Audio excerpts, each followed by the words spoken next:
One of the most sophisticated traps laid for a man by modern society is the pervasive idea that his primary function is to be a savior, that his strength is manifested not in his capacity to build, but in his willingness to heal. You are told that you are obligated not merely to exist, but to cure, to mend another's pain, another's past, another's history of collapse.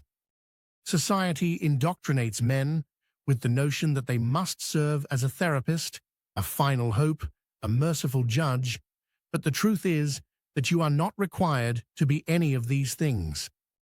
You are not a physician, you are not a deity, and you are most certainly not a voluntary rehabilitation program. You are a man with a purpose, and if you have forgotten this, you are no longer operating on your own territory. An individual whose history is littered with dissolved unions, emotional outbursts, betrayals, manipulations, and caprice is not searching for order. They are searching for a new space in which to repeat an old script, for a new stage with new props and a new partner for the very same dramas. And if you have resolved that you are the one who will write a new chapter for them, know this now.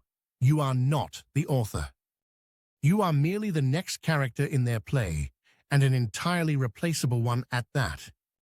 You look at this person and you see potential, which is, in itself, the first fundamental error, because potential is a mirage that ensnares men of good faith. Reality is the only metric that holds any value. And if their reality prior to you was one of consistent destruction, if their history is a testament to disorder, weakness, and a flight from responsibility, do not delude yourself. That behavior is not in the past. It is merely on pause. The cycle will repeat itself unless it encounters the structure of a man so monolithic that chaos can find no purchase. And if chaos cannot attach itself, it will depart to a place where it is awaited, where it is fed with emotion, jealousy, and unpredictability. You are obligated to be not cruel, but cold, not judgmental, but calculating. You must look not at their excuses, but at the trail they have left, not at their explanations, but at the patterns they reveal. Ask yourself this: does this individual's biography align with the grand strategy of your own path? Or will they inscribe your destiny onto their list of ruins, just as they did with those who came before you? If you believe that a person of this nature will change for you, you have already lost. This kind of person does not change out of gratitude, nor from inspiration, nor because you are different. They change only when an authentic and self-generated disgust for their own state arises from within. This is not a romantic process. It is a painful, internal collapse. If that event has not occurred, you are not a catalyst for transformation. You are a temporary resource from which they will extract emotion until you can no longer provide it. Their mistakes are not the core of the problem. The conclusions they have drawn from them are: if they received forgiveness in the aftermath of infidelity, they did not learn humility. They acquired power.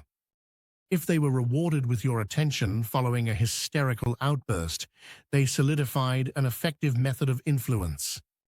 If they were accepted back after departing, they understood that your devotion supersedes your boundaries.